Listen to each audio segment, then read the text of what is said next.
তাড়াতাড়ি কাপড়গুলো পরিষ্কার করে ফেলতে হবে। এরপর আবার রান্না বান্নার অনেক কাজ পড়ে আছে। এই বুড়ি, এই কাপড়গুলো পরিষ্কার করে দিবি, খুব দরকার আছে। আপনি এমন করলে তো হবে না, এরপর তো আমাকে রান্না বান্না করতে হবে। দেখ, আমার এগুলো দরকার, তাই যেটা বলছি সেটা কর, না হলে কিন্তু কাজ থেকে বের করে দেব। আপনি কি মনে করেছেন বলুন তো? এটা আপনার প্রত্যেক দিনের অভ্যাস হয়ে গেছে। কিছু না বলতেই বলেন বের করে দিবেন কাজ থেকে। এ কেমন কথা? হ্যাঁ, তা আমি টাকা দিয়ে কাজের লোক রেখেছি, কাজ করানোর জন্যই তো, বসিয়ে বসিয়ে খাওয়ানোর জন্য নয়। হ্যাঁ, সে তো আপনাদের সমস্ত কাজ আমি করেই দেই, তবে আমিও একটা মানুষ, সেটাও আপনাদের ভাবতে হবে। আমার উপর এত জোর জুলুম তো আপনারা করতে পারেন না। এই, তোর বড্ড বার বেড়ে গেছে, তুই বেরিয়ে যা আমার বাড়ি থেকে, আর কোনোদিনও কাজে আসবি না। তুই যদি পা ধরেও ক্ষমা চাস, তবু আমি তোকে আর কাজে নেব না। গরিব মানুষদের অপমানিত করতে আপনাদের খুব ভালোই লাগে, তাই না? ঠিক আছে, আমি চলে যাচ্ছি, তবে আমার বেতনটা দিয়ে দিন। কিসের বেতন? তুই কি সারা মাস কাজ করেছিস নাকি? এখনো মাস শেষ হতে 1 সপ্তাহ বাকি, আর 1 টাকাও পাবি না। এমনটা আপনি করতে পারেন না। আচ্ছা, 1 সপ্তাহের বেতন বাদ দিন, বাকি টাকা দিন। এই, তোকে একটা কথা বলছি, তুই শুনতে পাচ্ছিস না? ভালোই ভালোই বলছি, এখান থেকে চলে যা, না হলে এমন অবস্থা করব তুই কল্পনাও করতে পারবি না।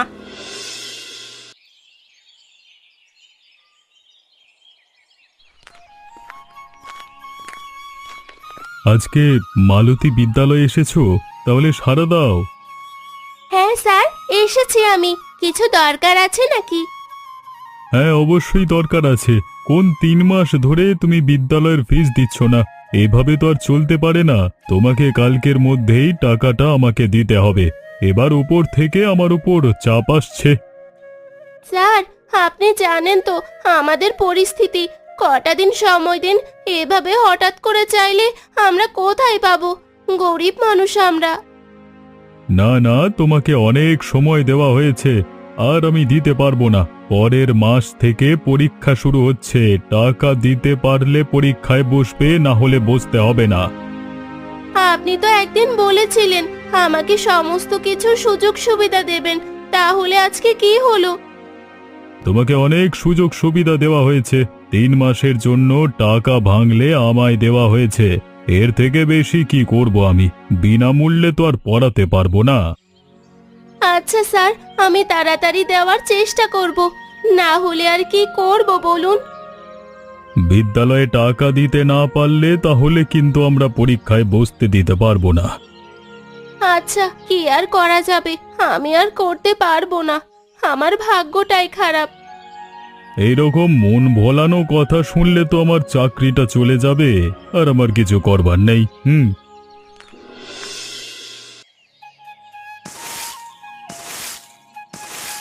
এ কি তুমি উঠান পরিষ্কার করছো কেন মা? তোমার কোমরে লাগে বলি তো আমি কাজের লোক করেছি। আরে শোন না, কি হয়েছে, ওই বুড়িটাকে আমি তাড়িয়ে দিয়েছি। কেন গো, কি হয়েছে? ঠিকঠাক কাজকর্ম করছিল না নাকি? আরে এই মাসে ওকে আর মাইনে দিতে হবে না, আমি ওকে সেই বুঝিয়েই 1 সপ্তাহ আগে তাড়িয়ে দিয়েছি। এই 1 সপ্তাহ আমি কাজ কাম করে নেব, তুই একটা অন্য কাজের লোক দেখ। আরে বাহ, তোমার তো বেশ বুদ্ধি। আমার কত টাকা বাঁচিয়ে দিলে।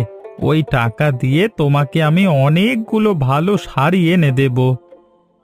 আরে না রে, আমার লাগবে না, যখন লাগবে আমি তোর কাছ থেকে চেয়ে নেব।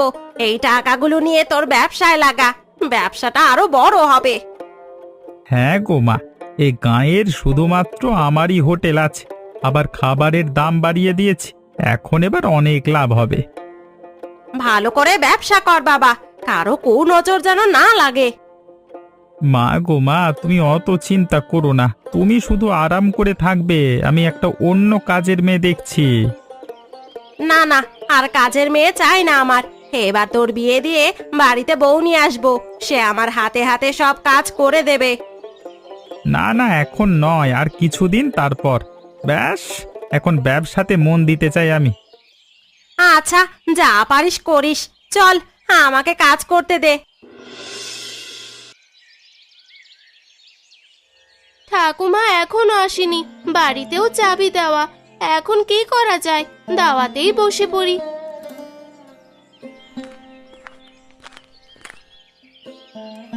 কিরে, আজকে এত তাড়াতাড়ি চলে এলি? বিদ্যালয়ে ছুটি দিয়ে দিয়েছে নাকি? না গো, বিদ্যালয় থেকে বলেছে কাল 3 মাসের বাকি থাকা ফিস দিয়ে দিতে, না হলে আমাকে পরের মাসে পরীক্ষা দিতে দেবে না। সে কি, এত টাকা আমি পাবো কোথায়? তার উপর আবার আমার কাজটাও চলে গেল। কাজ চলে গেল মানে? আমি যেই বাড়িতে কাজ করতাম, ওই বাড়ির গিন্নি আমার সাথে খারাপ ব্যবহার করে কাজ থেকে বের করে দিয়েছে। এই মাসের বেতনটাও দিল না। হায় হায়, তাহলে আমাদের সংসার চলবে কিভাবে? ওই বড়লোক মানুষগুলো গরিব মানুষের কটা টাকা শোষণ করে যে কি পায় কি জানি। ধৈর্য ধর, ঠিক শাস্তি পাবে। উপরওয়ালা সব দেখছেন, শুধু সময়ের অপেক্ষা। কতদিন আর অপেক্ষা করব? বাবা মাকে তো দেখতেই পাইনি। তোমার কাছেই মানুষ, তোমারও বয়স হয়েছে, আমারও পড়াশোনা আর হবে না। এর থেকে খারাপ পরিস্থিতি আর কি হতে পারে? দুঃখ তো আমারও হচ্ছে রে, কিন্তু দুঃখ করিস না। খারাপ সময়ের পর ভালো সময়ও আসে। দেখো উপরালা, আমাদের কষ্ট যেন বৃথা না যায়। যারা আমাদের সাথে খারাপ ব্যবহার করেছে তাদের যোগ্য শাস্তি দিও। তা তুই যখন এসে গেছিস, তাহলে বসে আছিস কেন? তুমি তো ঘরে চাবি দিয়ে চলে গেছিলে, আমি ভিতরে যাব কি করে? ও হ্যাঁ, ভুলেই গেছিলাম। আমি এক্ষুনি খুলে দিচ্ছি, আয় ভিতরে আয়। আসুন আসুন আসুন, তা কি দেবো আপনাকে? আপনার কাছে মাংসের চাপ পাওয়া যায় তাই না? আমাকে 2টো দিয়ে দিন, এখানেই বসে খাবো। আচ্ছা আচ্ছা, আমি এক্ষুনি দিচ্ছি, আপনি সামনের টেবিলে গিয়ে বসুন। দাদা, একটু তাড়াতাড়ি দেবেন, আমার আবার তাড়া আছে। এক্ষুনি মানে? আমি তো খাবার নিয়ে চলে এসেছি। আমার হোটেলে সব সময় খাবার পাওয়া যায়, আমি কাস্টমারকে বসিয়ে রাখি না। হ্যাঁ, বাহ, খুব ভালো। আমাদের গ্রামে তো শুধুমাত্র আপনার হোটেলটাই আছে, অন্য কারো তো হোটেল নেই। আমার সামনে হোটেল তৈরি করলে টিকতে পারবে না। আমার রান্নার গুণগত মান সবচেয়ে সেরা, আপনি খেয়ে দেখুন, তাহলেই বুঝতে পারবেন। ঠিকই বলেছেন, অপূর্ব স্বাদ। এরকম মাংসের চাপ আমি কোথাও খাইনি। কি জানি, একটা মন হলো আজকেই যাই, একটু খেয়ে আসি, তাই চলে এলাম। হ্যাঁ হ্যাঁ, অবশ্যই, যখন মন করবে চলে আসবেন, আমার দোকান তো খোলাই রয়েছে। তা আপনার কত টাকা হয়েছে? আগে তো একটা মাংসের চাপ 20 টাকা করেছিল, তাহলে আমার 40 টাকা হয়েছে, তাই তো? না না, তারপরও দাম বেড়েছে একটু। মানে এখন এক একটা চপের দাম 50 টাকা, আপনার 2টো চপ মিলিয়ে হয়েছে 100 টাকা। আপনি ইয়ার্কি পেয়েছেন নাকি? 20 টাকার চপটা 50 টাকায় বিক্রি করছেন? দেখুন, আমাদের দাম বেড়েছে, তাই কিছু করবার নেই। আপনি মহিলা, তাই আপনার সাথে এখনো ভালোভাবে কথা বলছি। নিকুচি করেছে আপনার ভালো ব্যবহারের। আমি এত টাকা দিতে পারবো না। আমি আপনাকে খুব জোর হলেও মোট 50 টাকা দেব, আর কয়েক মাসের মধ্যে এত টাকা দাম বাড়ে না। টাকা তো আপনাকে পুরোটা দিয়েই যেতে হবে, না হলে তো আমি ছেড়ে কথা বলবো না। আমি এক্ষুনি মোড়ল মশাইয়ের কাছে যাব। আপনার এই দিনে দুপুরে ডাকাতি আর চলতে দেওয়া যাবে না। আপনি যেখানে পারেন যান, তবে আগে আমার টাকাটা দিন। হ্যাঁ, এই নে তোর টাকা, তবে আমি শেষ থেকে ছাড়বো। এমনি এমনি হার মেনে নেওয়ার পাত্রী আমি নই, এই বলে গেলাম।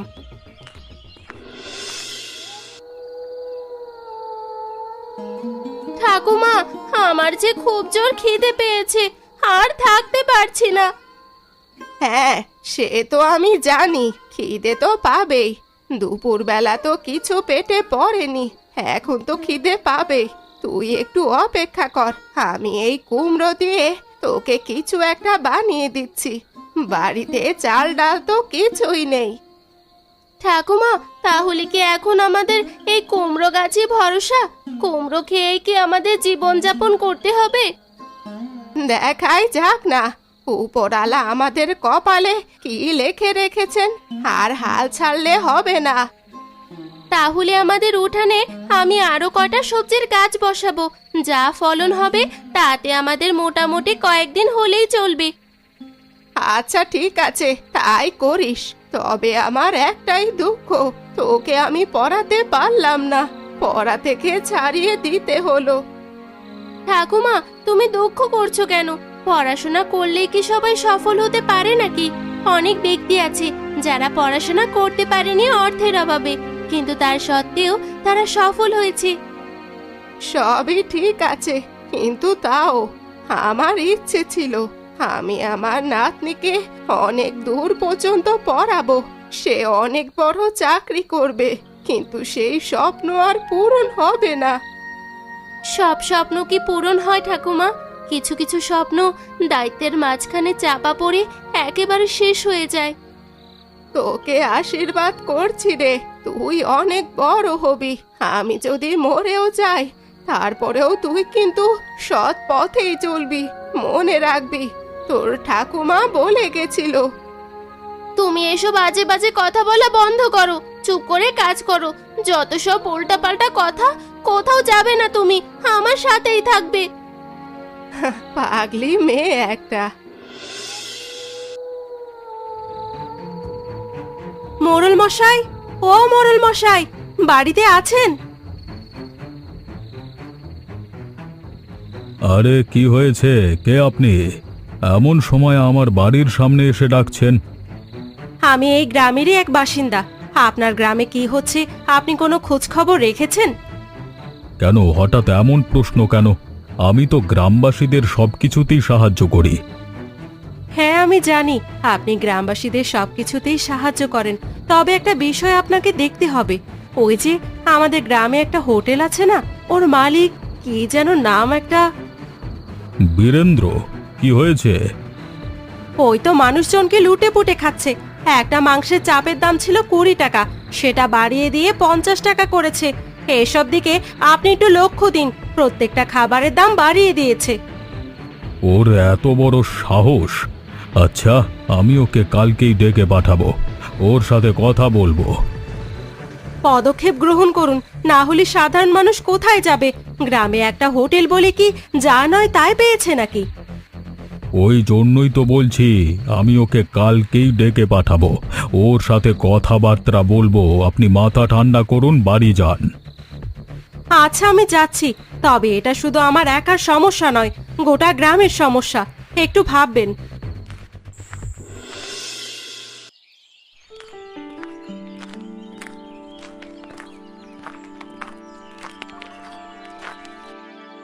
এসো বীরেন্দ্র, এসো।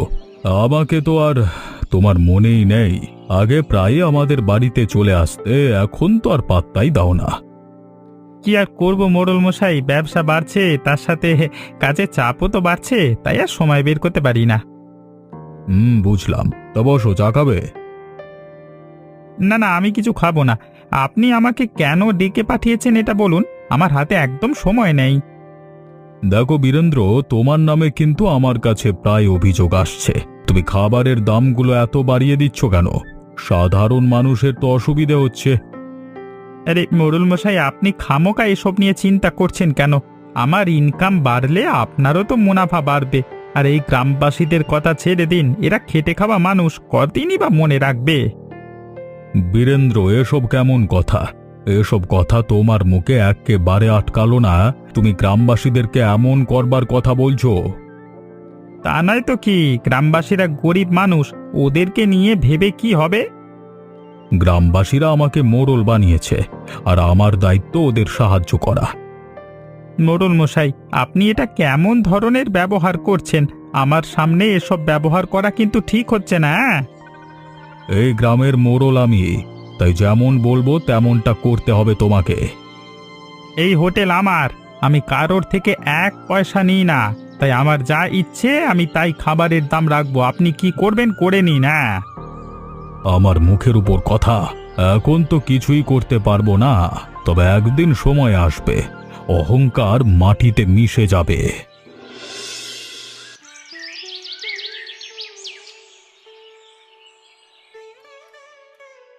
বুড়িমা কেমন আছো? চলে এসেছি তোমার গাছের সুস্বাদু কুমড়ো নিতে। আরে আসুন আসুন, চলুন ভিতরে বসবেন, চলুন আমি আপনার জন্য কিছু বন্দোবস্ত করছি। আরে বুড়িমা, তুমি আমার জন্য ব্যস্ত হয়ে উঠো না, আমি তো তোমার কাছে মাঝে মধ্যেই আসি, তাহলে আবার এমন কেন? না, আপনি এই গ্রামের মোড়ল বলে কথা।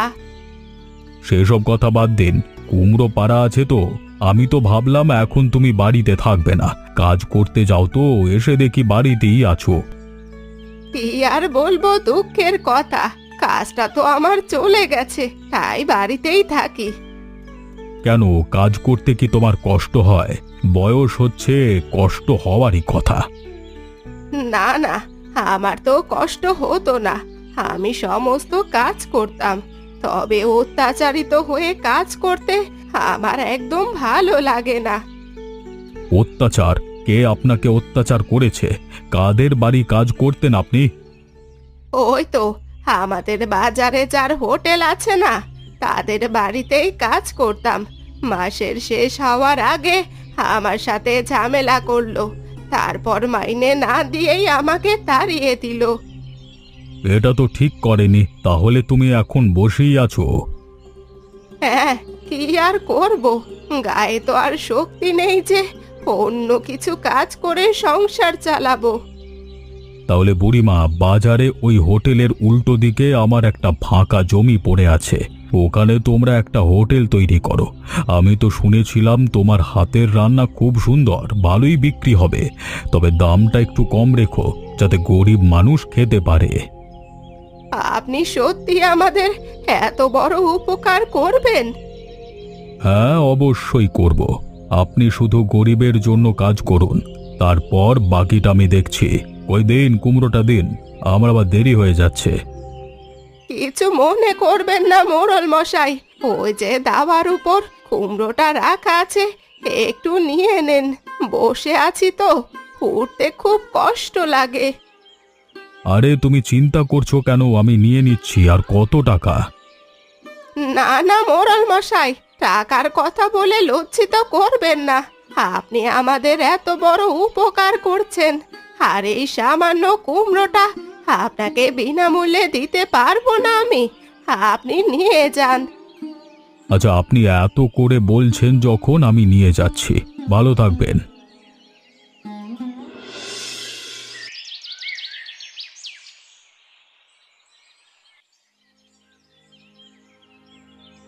কি হয়েছে রে বাবা, তোকে হঠাৎ মোড়ল মশাই ডেকে পাঠালেন কেন? আবার বাড়ি ফেরার পর থেকে দেখছি তোর মুখটা অন্যরকম হয়ে গেছে। মোড়ল মশাই কিছু বলেছে নাকি? আমাকে হোটেলে খাবারের দাম কমাতে বলছিল, আমি বললাম ওই গরিব মানুষদের কথা কে ভাবে, আপনাকে না একটু বেশি টাকা দেব তা নয়, আমাকে নয় যারা কথা বললো যত সব। রাগ করিস না বাবা, এই নে পানি খেয়ে মাথাটা ঠান্ডা কর।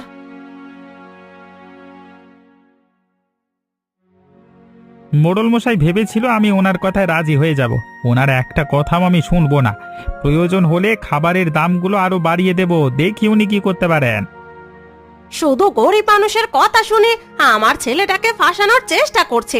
আমি ভাবলাম ওই মোড়ল মশাই খুব ভালো, আজকে আমার চোখ খুলে গেল। আমি তো আর কোনো অন্যায় করিনি, আমার হোটেল, আমার খাবার, আমি যত ইচ্ছে দাম রাখবো, তাতে কারোর কিছু বলবার অধিকার নেই। একদমই ঠিক, তুই তোর মতো ব্যবসা কর, আর দরকার হলে চক্রান্ত করে ওই মোড়ল মশাইকে ফাঁসিয়ে দিয়ে নতুন মোড়ল নিয়ে আয়। না না, চক্রান্ত কিছু করব না, তাহলে ওই রাজশেখর ভাববে আমি ভয়ে ওকে সরিয়ে দিয়েছি, ও ক্ষমতায় থাকুক, তারপরেও আমি খাবারের দাম বাড়াবো, দেখি আমার কি করে, যখন কিছু করতে পারবে না তখন বুঝতে পারবে আমার ক্ষমতা। আচ্ছা বাবা, যেটা ভালো বুঝিস সেটা কর, ব্যবসাটাকে ভালো করে সামলে রাখিস, রাগারাগি করতে গিয়ে যেন ব্যবসাটা হাতছাড়া হয়ে না যায়। কিচ্ছু হবে না গো মা, তুমি একদম ভয় পেও না।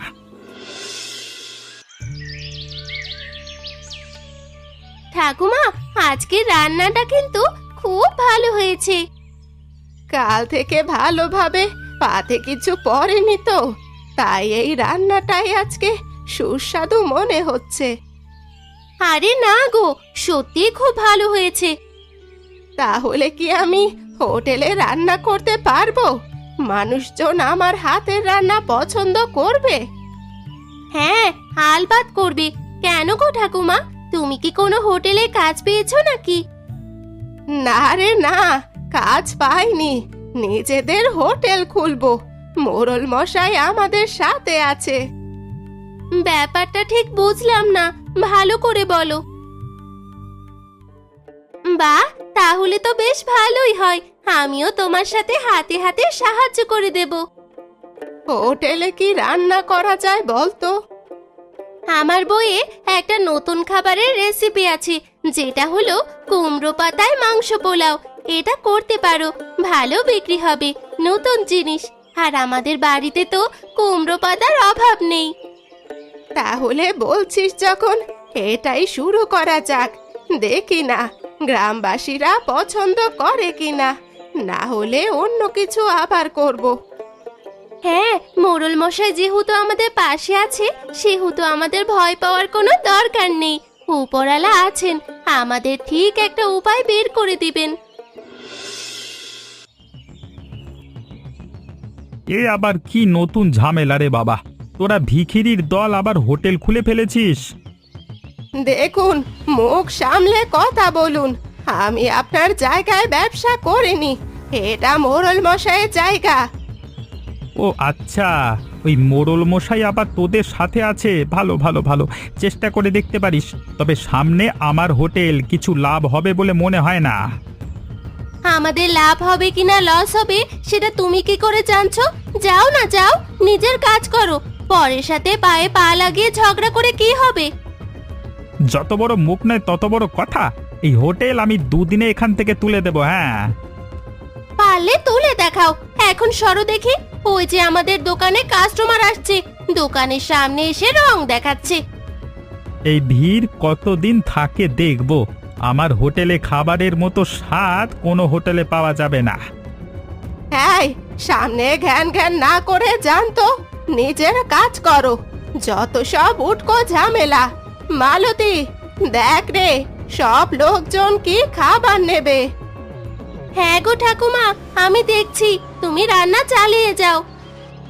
আমার সাথে টক্কর নিতে আসিস না, মারা পড়বি এই বলে রাখলাম। যাগে, ভালোই বেচা কেনা হলো। ভেবেছিলাম অতটা হবে না, তবে মানুষজন তো খাবারের ভালোই প্রশংসা করলো। উপরালা, তুমি সাথে থাকলে আমি সব পারবো। এই বুড়ি, তুই কি মনে করেছিস আমার হোটেলের সামনে হোটেল খুলে আবার ব্যবসাটাকে বন্ধ করবি? কে বলেছে তোকে এত কম দামে খাবার বিক্রি করতে? আমার জায়গা, আমার হোটেল, আমার ইচ্ছে আমি যত টাকায় খুশি তত টাকায় খাবার বিক্রি করতেই পারি। তাতে কারো সমস্যা হওয়ার তো কথা নয়। বড্ড বার বেড়েছিস তোরা। হ্যাঁ? প্রথমে বাড়ি থেকে তাড়িয়েছি, এবার গ্রাম থেকে তাড়িয়ে ছাড়বো। এ কি, আপনি দোকান ভাঙচুর করছেন কেন? আমি কিন্তু লোকজন ডাকতে বাধ্য হব। থামুন বলছি। কি হচ্ছে এটা কি? বীরেন্দ্র, তোর যা মনে হবে তাই করবি নাকি? এ গ্রামে আমার নিয়ম কানুন চলে। আপনি চুপ করুন তো, এসব আপনারই ষড়যন্ত্র, আমি সব বুঝতে পারছি। এবার তোর বাড়াবাড়ি হয়ে যাচ্ছে। আয়, বেরিয়ে আয় বলছি। আর দোকান ভাঙচুর করবার অপরাধে তোকে আমি শাস্তি দিচ্ছি। এ গ্রামে তুই আর কোনো দিন হোটেল খুলতে পারবি না। আপনি এটা কি করছেন? আমি না আপনার পরম বন্ধু? যে নিজেকে সবার থেকে অহংকারী ব্যক্তি বলে দাবি করে, তার আমি বন্ধু হতে পারি না। আর আমি যে কথাটা একবার বলে দিই সেটার নড়চড় হয় না। না, এটা করতে পারেন না আপনি। এতদিন যে আমি আপনাকে খাজনা দিয়ে গেলাম। শুধু তুই খাজনা দিস না, গোটা গ্রামের মানুষ আমাকে খাজনা দেয়। তাই উল্টোপাল্টা কথা বলিস না। তোকে গ্রাম থেকে বের করে দিইনি, এটা তোর বড় সৌভাগ্য। যা যা, পালা এবার, যা। অসংখ্য ধন্যবাদ মোড়ল মশাই, আপনি না থাকলে হয়তো এই দোকানটা আর থাকতো না। থাকবো না মানে? এই হোটেলটাই তো গ্রামের ভবিষ্যৎ। গ্রামবাসীরা তোমার হাতের রান্না খুব পছন্দ করছে, তাই তোমাকে এগিয়ে যেতেই হবে। আজকে বীরেন্দ্র উচিত শিক্ষা পেয়েছে। সত্যি আপনি মহান, এই জন্য গ্রামবাসীরা আপনার এত সম্মান করে। কালকে আমি আপনাদের বাড়িতেই কুমড়ো পাতার পোলাও পাঠিয়ে দেব। আজকে তো আর হলো না। না না না, পাঠালে আমি খাবো না। আমি হোটেলে এসে সবার সাথে বসে খাবো, ঠিক আছে? যাও এবার বাড়ি যাও, রাত হলো। বন্ধুরা, এমনই মজার মজার ভিডিও আরো দেখতে আমাদের চ্যানেলটিকে সাবস্ক্রাইব করুন।